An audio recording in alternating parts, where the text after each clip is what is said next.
جب ہم ماہ شعبان کے بارے میں قرآن پاک کی طرف رجوع کرتے ہیں تو ہمیں کوئی خاص آیت اس کی فضیلت کے بارے میں نہیں ملتی.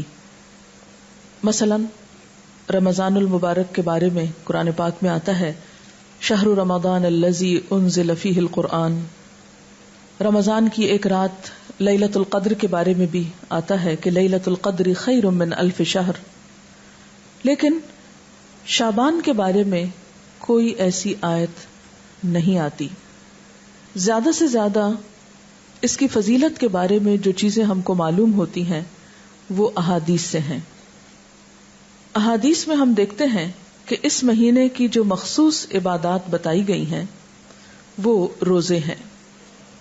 حضرت اسامہ بن زید رضی اللہ تعالی عنہ بیان کرتے ہیں کہ میں نے عرض کیا یا رسول اللہ لم اراک تصوم من شہر من الشہور ما تصوم فی شعبان قال ذلك شهر يغفل الناس عنه بين رجب ورمضان وهو شهر ترفع فيه الأعمال إلى رب العالمين وأحب أن يرفع عملي وأنا صائم.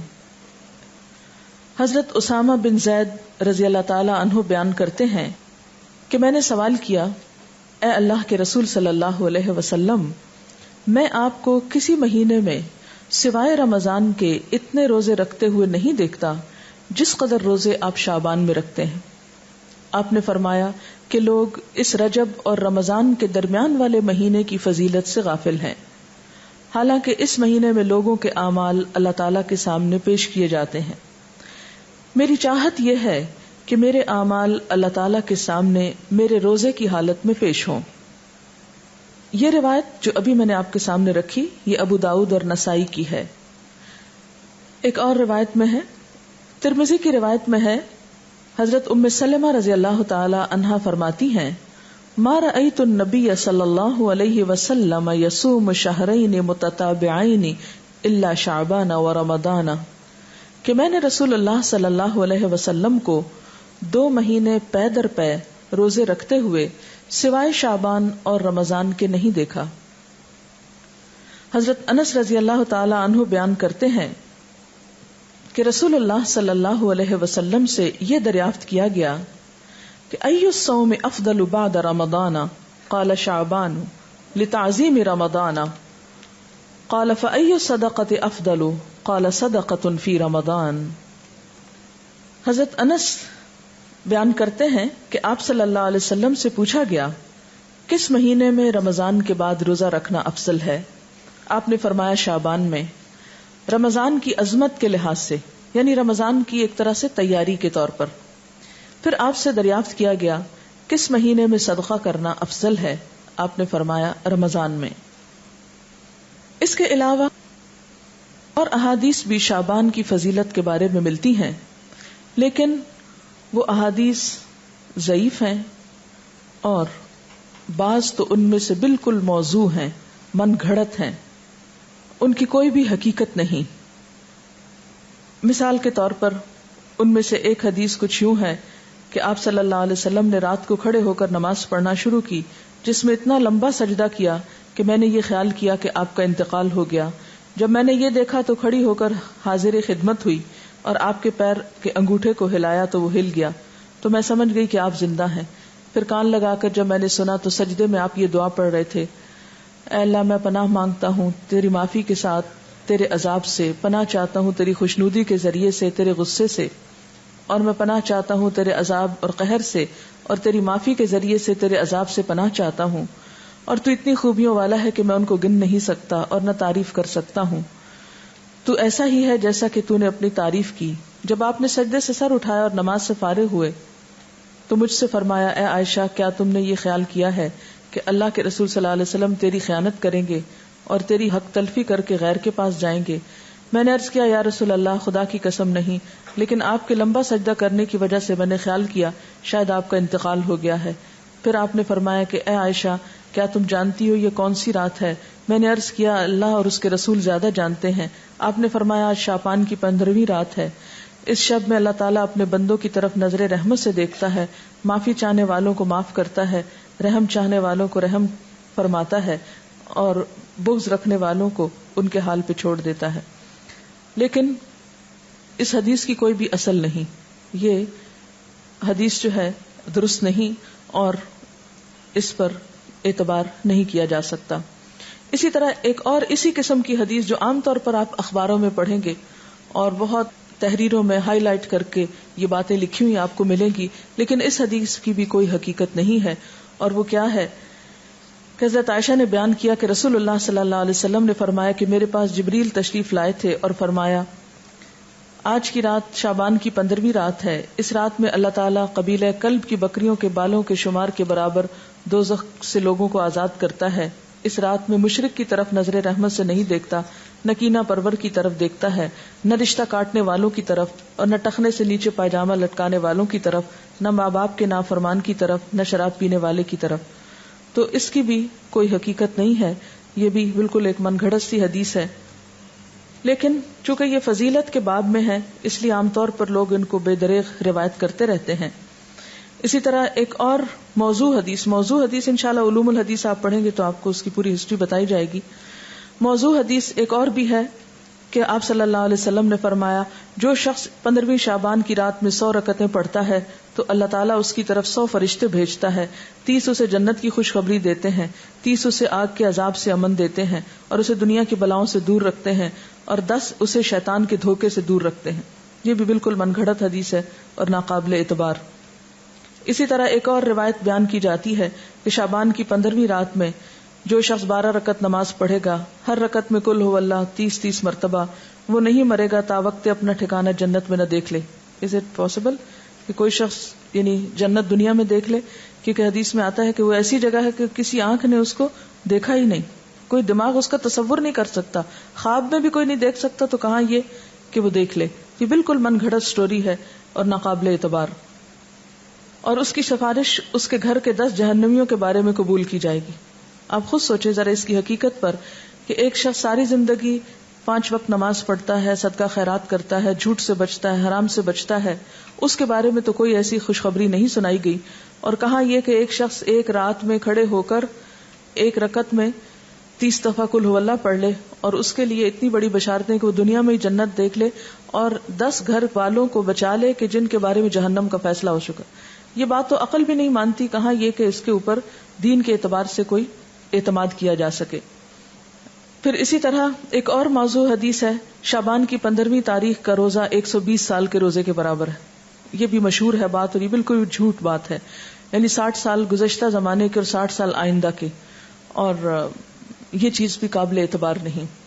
تو جو صحیح روایات سے ہم کو پتہ چلتا ہے شعبان کے بارے میں وہ کیا ہے کہ اس مہینے میں روزوں کی فضیلت ہے.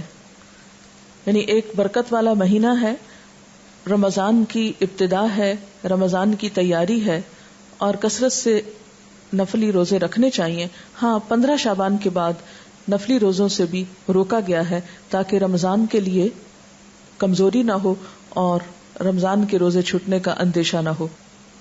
ایک آیت جو عام طور پر اس رات کے بارے میں قرآن پاک سے کوٹ کی جاتی ہے وہ سورۃ الدخان کی یہ آیت ہے، انا انزلناہ فی لیلۃ مبارکۃ انا کنا منذرین فیہا یفرق کل امر حکیم امرا من عندنا انا کنا مرسلین رحمتا من ربک انہ هو السمیع العلیم.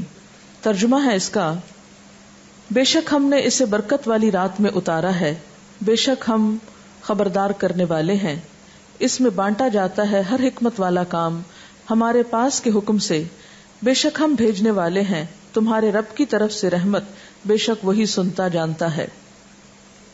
یہ آیات مکہ معظمہ میں نازل ہوئیں، واقع معراج سے قبل نازل ہوئیں. اس وقت 5 وقت نماز بھی فرض نہیں ہوئی تھی، روزے ویسے ہی 2 ہجری میں فرض ہوئے، اور مکہ میں بقی نام کا کوئی قبرستان تک نہ تھا.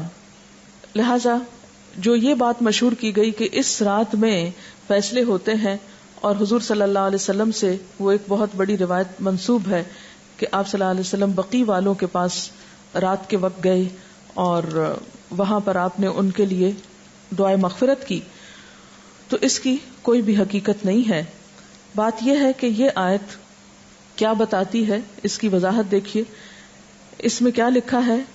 پہلے یہ بتا دوں کہ اس آیت کے بارے میں لوگوں نے یہ مشہور کر رکھا ہے کہ یہ 15 شعبان کے بارے میں ہے.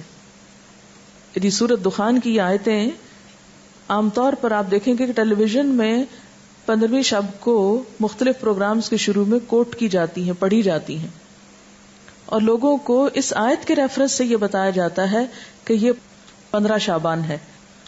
حالانکہ اس آیت کا نزول کب ہوا؟ مکہ میں ہوا، اور مکہ میں معراج سے قبل. اور پھر اس آیت میں جو بات پتہ چلتی ہے وہ کیا کہ اس مبارک رات میں قرآن پاک نازل کیا گیا. انا انزلناہ فی لیلۃ مبارکۃ. قرآن پاک ہی کی ایک اور آیت سے کیا پتہ چلتا ہے کہ قرآن پاک کب نازل ہوا؟ آپ بتائیے. رمضان میں نازل ہوا. سورۃ البقرہ کی آیت شہر رمضان الذی انزل فیہ القرآن، کہ رمضان وہ مہینہ ہے جس میں قرآن پاک نازل کیا گیا. پھر وہ رات شعبان میں کیسے آ گئی؟ پھر دوسری بات یہ ہے کہ سورۃ القدر کے شروع میں کیا آتا ہے؟ انا انزلناہ فی لیلۃ القدر. اور لیلۃ القدر کون سی ہے؟ وما ادراک ما لیلۃ القدر لیلۃ القدر خیر من الف شہر تنزل الملائکۃ والروح فیہا باذن ربہم من کل امر سلام ہی حتی مطلع الفجر. ہمیشہ سے آپ کو معلوم ہے کہ اس سورت کی جو تفسیر کی جاتی ہے وہ کیا ہے کہ یہ کس رات کے بارے میں بات ہے؟ لیلۃ القدر کے بارے میں. اور لیلۃ القدر کیا شعبان میں ہوتی ہے یا رمضان میں؟ رمضان میں. اور رمضان کی کون سی رات ہوتی ہے؟ اس کے بارے میں تاکید سے نہیں بتایا گیا کہ کون سی رات. ہاں، آخری عشرے کی رات ہے. اور اس کی تفصیل کہاں سے پتہ چلتی ہے؟ حدیث پاک میں ہے کہ ایک مرتبہ آپ صلی اللہ علیہ وسلم گھر سے باہر تشریف لائے، دیکھا کہ 2 شخص باہم جھگڑ رہے تھے. آپ نے ان کی صلح فرمائی، پھر فرمایا کہ میں تمہیں ایک خیر کی بات بتانے نکلا تھا مگر تم جھگڑ رہے تھے، اس لیے میں وہ بات بتانا بھول گیا. صرف اتنا یاد ہے کہ وہ بات یہ تھی کہ وہ رات کب ہے. یعنی میں یہ بتانے کو آ رہا تھا کہ لیلۃ القدر کب ہے، لیکن تمہارے جھگڑے کی وجہ سے وہ مجھ کو بھول گئی. اب مجھے یاد نہیں، بس اتنا یاد رہ گیا کہ وہ برکت والی رات رمضان المبارک کی آخری 5 طاق راتوں میں سے ایک تھی. اب تم اس کو 21، 23، 25، 27 اور 29ویں راتوں میں تلاش کرو. یہ بخاری کی روایت ہے. آپ صلی اللہ علیہ وسلم اس رات کو پانے کے لیے رمضان کے آخری عشرے کا اعتکاف فرمایا کرتے تھے. یہ بھی بخاری کی روایت ہے. تو اس سے کیا پتہ چلتا ہے کہ لیلۃ القدر، قدر سے مراد کیا ہے؟ ایک تو قدر و قیمت کے معنوں میں آتا ہے، دوسرا قدر سے مراد تقدیر بھی ہے کہ تقدیر کے فیصلے اس رات میں ہوتے ہیں، نہ کہ 15 شعبان کی رات کو. اور پھر آپ دیکھیں کہ اس میں ان آیتوں میں جو میں نے آپ کے سامنے سورۃ الدخان کی پڑھی ہیں، ان میں آتا ہے فیہا یفرق کل امر حکیم. فیہا سے مراد کیا ہے؟ اس رات میں یفرق تقسیم کیے جاتے ہیں، کل امر سب کام، حکیم حکمت والے، یعنی ہر قسم کے فیصلے اس رات میں فرشتوں کے حوالے کیے جاتے ہیں، ان کو دے دیے جاتے ہیں. تو اس سے بھی کیا پتہ چلتا ہے کہ سورۃ الدخان کی یہ آیت 15 شعبان کے بارے میں نہیں ہے بلکہ لیلۃ القدر کے بارے میں ہے، جس میں قرآن پاک بھی نازل ہوا اور جس میں لوگوں کی قسمتوں کے بھی فیصلے کیے جاتے ہیں. پھر اسی طرح یہ بات ہے کہ عام طور پر یہ کہا جاتا ہے، یعنی شعبان کے مہینے میں جو مختلف کام ہوتے ہیں ان کی تھوڑی سی حقیقت بتانا چاہوں گی کہ ہمارے ہاں جو چیزیں مشہور ہیں ان کی اصل کیا ہے. پہلی بات تو یہ کہ شعبان بابرکت مہینہ ہے، لیکن اس کی واحد برکت کیا ہے؟ روزے رکھے جائیں، اعمال اللہ کے ہاں پیش ہوتے ہیں. اور آپ صلی اللہ علیہ وسلم نے کیا فرمایا کہ میں یہ چاہتا ہوں کہ میرا عمل اس وقت اللہ کے ہاں پیش ہو جب میں روزے سے ہوں. اس سے زیادہ کوئی چیز کسی اوتھینٹک ذریعے سے ہم کو نہیں ملتی کہ کسی اور عمل کی بھی ضرورت ہے. ہمارے ہاں یہ رات یعنی شعبان میں خاص طور پر 15 شعبان کی رات شب برات کے نام سے مشہور ہے، جس کو شب رات کہتے ہیں۔ آپ دیکھیے کہ اسلام میں جو اہم دن آتے ہیں قرآن پاک اور سنت رسول صلی اللہ علیہ وسلم سے پتہ چلتے ہیں، ان میں سے بعض یہ ہے، مثلا یوم الحج، یوم عرفہ جس کو کہتے ہیں، یوم ترویہ جس دن حج کی ابتدا ہوتی، یوم نحر جس دن قربانی ہوتی، شہر رمضان جب روزے رکھے جاتے، لیلۃ القدر جو رمضان ہی کے آخری راتوں میں سے ایک ہے، قرآن جس میں نازل ہوا، عید الاضحیٰ، عید الفطر، ایام 20۔ ایام 20 کیا ہیں؟ ہر مہینے کے 13، 14 اور 15، یعنی ایک 14ویں سے پہلے کی رات اور ایک 14ویں کے بعد کی رات، ان کے جو دن ہیں یعنی 13 کا دن، پھر 14 کا دن اور 15 کا دن، ان دنوں میں روزہ رکھنا جو ہے وہ مسنون ہے، یعنی ہر مہینے جو شخص روزے رکھنا چاہے وہ ان 3 دنوں میں رکھے۔ ان کو ایام 20 اس لیے کہتے ہیں کہ ان کی راتیں بھی روشن ہوتی ہیں۔ پھر اسی طرح یوم الجمعہ، اس کی فضیلت آئی ہے، سورۃ الجمعہ بھی ہے، اسی طرح ایام تشریق ہیں، یا کچھ اور دن بھی ہو سکتے ہیں جن کا براہ راست ذکر جو ہے وہ قرآن پاک میں نہیں آیا۔ لیکن شب برات کا نام نہ کہیں قرآن میں آیا ہے اور نہ کہیں حدیث میں آیا ہے۔ شب برات نہ قرآن میں نہ حدیث میں۔ اس کی ایک وجہ تو یہ بھی ہو سکتی ہے کہ اس کا یہ جو لفظ ہے شب، یہ عربی کا لفظ ہی نہیں ہے، یہ کس کا لفظ ہے؟ فارسی کا لفظ ہے، اور اگر اس کے آگے رات لگاتے ہیں شب رات تو رات بھی عربی کا لفظ نہیں، اور اگر آپ اس کے آگے برات لگاتے ہیں شب برات تو برات بھی عربی کا لفظ نہیں، یہ شاید سنسکرت کا لفظ ہے جو شادی میں برات آتی ہے۔ بعض لوگ یہ کہتے ہیں کہ اس کا نام شب براءت ہے، براءت کہتے ہیں بیزاری کو، جیسے سورۃ توبہ کے شروع میں آپ نے پڑھا براءۃ من اللہ ورسولہ، سورۃ توبہ کی ابتدا اسی سے ہوتی ہے۔ تو براءت کا لفظی معنی کیا ہوتا ہے؟ بیزاری۔ تو اس رات میں کس سے بیزاری اگر شب براءت کہتے ہیں، حالانکہ براءت کوئی نہیں بولتا، تو یہ اپنی ترکیب کے اعتبار سے بھی کوئی اسلامی ترکیب نہیں ہے، اور نہ ہی کوئی اسلامی اعتبار سے اس کی کوئی فضیلت یا اہمیت یا حقیقت بنتی ہے۔ شب برات جو ہے یا شب رات جو ہے ہمارے ہاں عام طور پر باقاعدہ جشن کی شکل میں منائی جاتی ہے، حالانکہ اسلام میں جشن کے دن صرف 2 ہیں، عید الفطر اور عید الاضحیٰ۔ حضرت انس رضی اللہ تعالی عنہ سے روایت ہے کہ جب رسول اللہ صلی اللہ علیہ وسلم مدینہ منورہ آئے تو ان کے ہاں 2 دن تھے جن میں وہ کھیلتے اور خوشیاں مناتے۔ آپ صلی اللہ علیہ وسلم نے ان کے بارے میں دریافت فرمایا تو آپ کو بتایا گیا مدینہ والوں کی طرف سے کہ ہم جاہلیت کے زمانے سے یہ 2 دن مناتے چلے آ رہے ہیں۔ آپ صلی اللہ علیہ وسلم نے فرمایا اللہ تعالیٰ نے تم کو اس سے بہتر 2 دن عطا کر دیے ہیں، عید الفطر اور عید الاضحیٰ۔ تو شب برات کا جو جشن ہے، یعنی رات کو آتش بازی اور مخصوص قسم کے کھانے پکانا، ان کو اسلام کا ایک حصہ بنا لیا گیا۔ اگر آپ اس کو اپنے کلچر کا حصہ کہیں یا اپنی روایات کا حصہ جو بر صغیر کی ہیں خاص طور پر، تو کوئی بات نہیں۔ مثلاً آپ 14 اگست مناتے ہیں یا آپ 9 نومبر آج منا رہے ہیں، بہت سے لوگ گھروں میں چھٹی کر کے منانے کا ہمارے ہاں ایک ہی طریقہ چھٹی کر لی جائے۔ علامہ اقبال نے دن رات کام کیا تھا اور ہم دن رات چھٹیاں کرنا چاہتے ہیں۔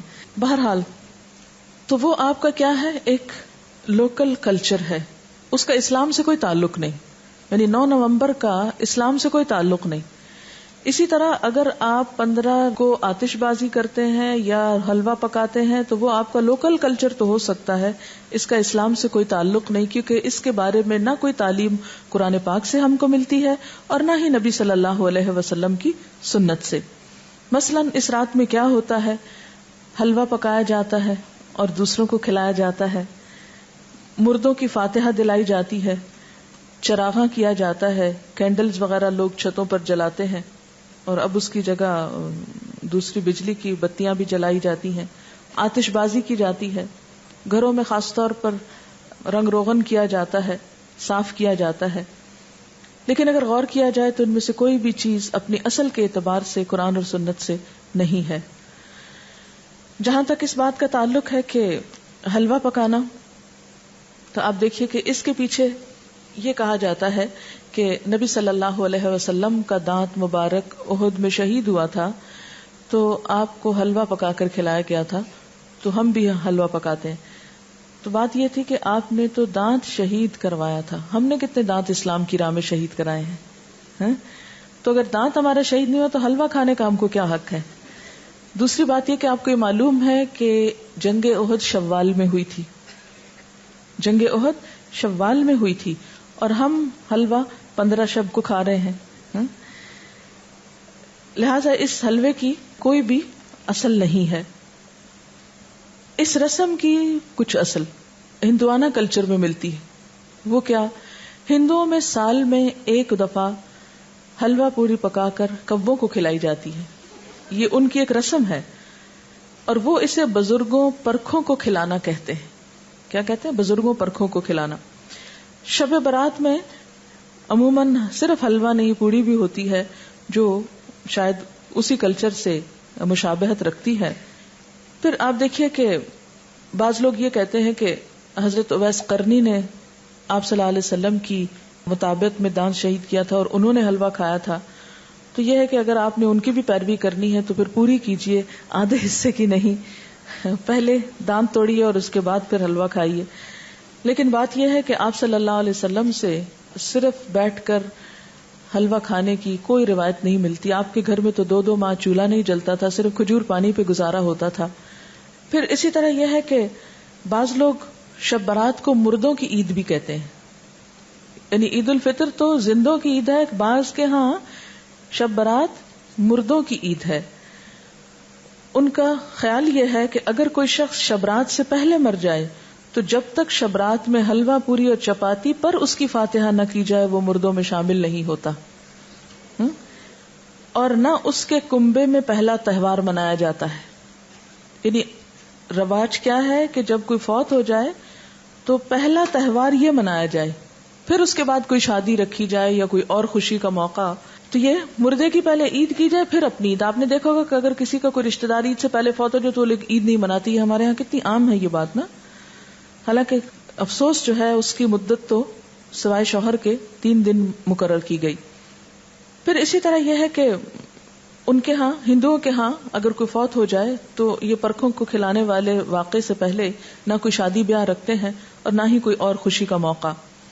اور اسی طرح یہ ہے کہ اگر کوئی شخص یہ نہ کرے تو اس کو اپنی برادری سے نکال دیتے ہیں. یہ بھی ہندوؤں کے ہاں ہے. جب تک وہ برادری والوں کو روٹی نہ کھلائے یا یہ حلوہ پوری نہ کھلائے اس وقت تک اسے برادری میں شامل نہیں کرتے، کیونکہ ان کے ہاں ذات پات اور برادری سسٹم بہت اسٹرانگ ہے. تو انہی کے اس کلچر سے متاثر ہو کر ہمارے ہاں بھی مردوں کی عید کے نام سے شبرات کو حلوہ پوری پر فاتحہ جو ہے ان کے لیے دی جانے لگی. ان کے ہاں یہ بھی خیال کیا جاتا ہے کہ جب تک یہ رسم ادا نہ ہو انسان مردوں میں شریک نہیں ہوتا، وہ معلق رہتا ہے. اب آپ دیکھیں کہ جو لوگ یہ رسم نہیں کرتے ان کے تو سب مرنے والے اب تک لٹک رہے ہیں کہیں، اور وہ مردوں میں شریک نہیں ہوئے. تو یہ کتنی نان سینس قسم کی بات ہے. کیا کوئی دین اس قسم کی تعلیمات دے سکتا ہے؟ اسی طرح بعض لوگوں کے ہاں یہ رواج بھی ہے کہ وہ گھروں کی صفائی کر کے ایک مخصوص جگہ پر حلوہ چپاتی رکھتے ہیں، اور موسمی پھل بھی اور مٹھائیاں بھی اور کھانے پینے کی چیزیں بھی، اور وہ کہتے ہیں کہ یہ مرنے والے کے لیے ہیں، اور ہر وہ چیز رکھی جاتی ہے جو مرنے والے کو پسند ہوتی ہے. اور بعض اوقات لوبان اور اگربتی وغیرہ جلا کر بھی اس کو مزید بارونق کیا جاتا ہے.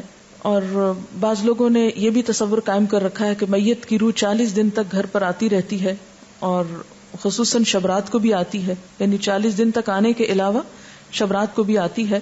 تو اس کا کوئی ثبوت نہ قرآن پاک سے ہم کو ملتا ہے اور نہ ہی حدیث سے ملتا ہے. ابھی ریسنٹلی آپ نے سورۃ المومنون پڑھی، اس میں آپ نے برزخ کے بارے میں پڑھا، وَمِن وَرَائِهِمْ بَرْزَخٌ إِلَى يَوْمِ يُبْعَثُونَ، کہ مرنے والا جب مر جاتا ہے تو ان کے پیچھے کیا ہے؟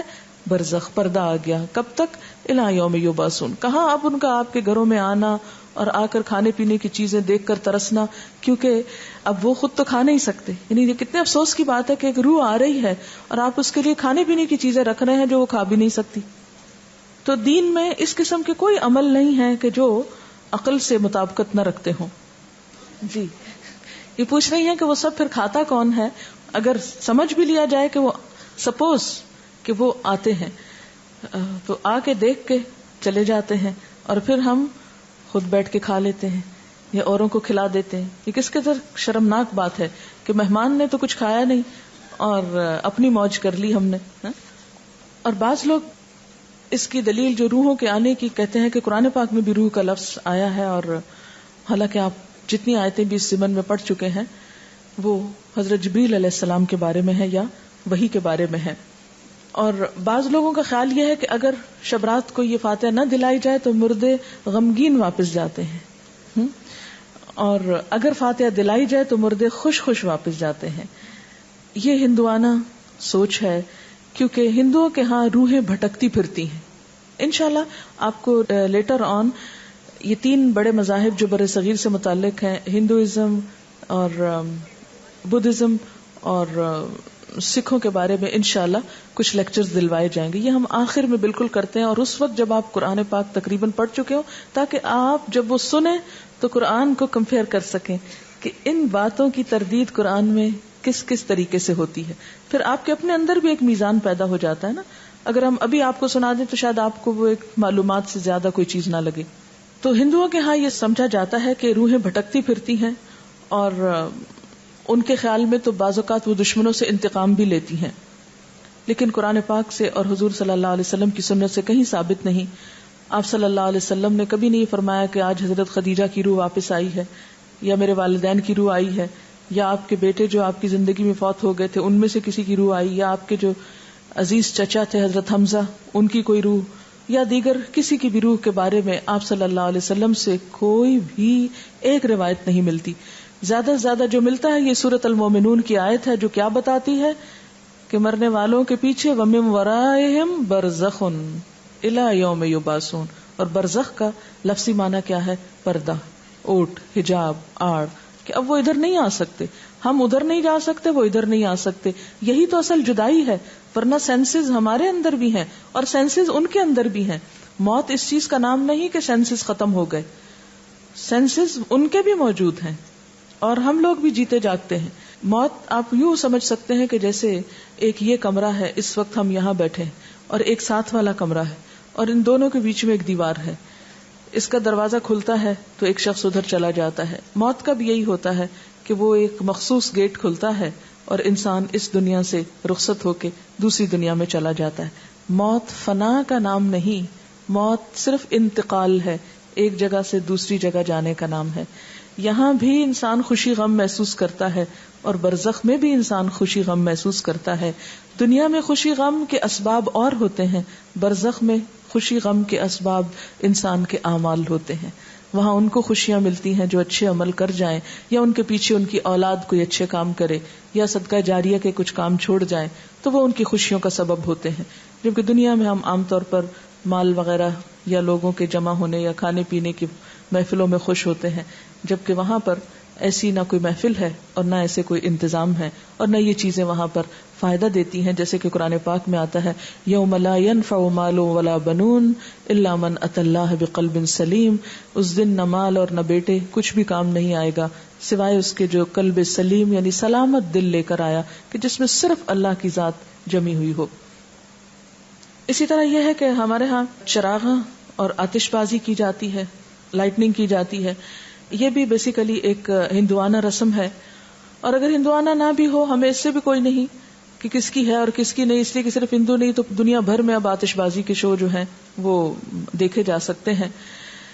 اسلامکلی ایسی چیزوں کو بہت پروموٹ کرنا، تھوڑا بہت روشنی اور تھوڑی بہت ایسی چیز اعتدال میں، تو وہ کسی حد تک آپ کہہ سکتے ہیں مثلا شادی کے موقع پر اگر اعلان کرنا ہے، کیونکہ لازم ہے نکاح کا اعلان کرنا، تو اس کے لیے اگر کوئی تھوڑی بہت روشنی کر لیتا ہے حدود کے اندر رہتے ہوئے تو کوئی حرج نہیں.